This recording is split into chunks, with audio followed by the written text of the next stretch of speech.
તો અમારી ચેનલમાં આપનું સ્વાગત છે।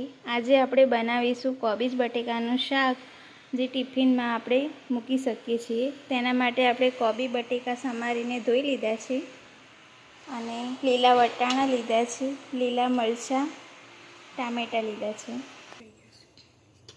તેના માટે આપણે કઢાઈમાં તેલ મૂક્યું છે, તે ગરમ થઈ ગયું છે। તેમાં આપણે જીરું નાખીશું। ત્યાર પછી તેમાં લીલા મરચાં નાખીશું, થોડી હિંગ નાખીશું,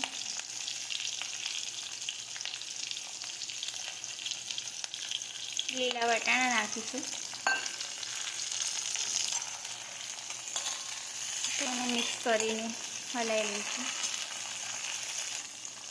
હવે તેમાં હળદર નાખીશું, તે હલાવી લઈશું।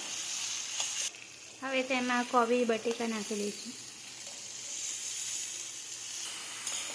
હવે તેને મિક્સ કરી લઈશું। ત્યારબાદ તેમાં આપણે સ્વાદ પ્રમાણે મીઠું ઉમેરીશું। હવે આપણે એને ધીમા તાપે ચડવા દઈશું। શાક હવે થોડું આપણે ચડવા આવે એટલે તેમાં ટામેટાં નાખી દઈશું। ટામેટાં પણ થોડીક વાર માટે કૂક કરી લઈશું। શાક આપણું ચડી ગયું છે, તેને આપણે સર્વ કરી દઈશું।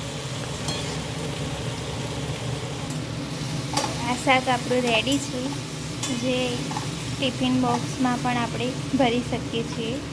જો અમારી રેસીપી ગમી હોય તો લાઈક, શેર, સબસ્ક્રાઈબ કરવાનું ભૂલતા નહીં।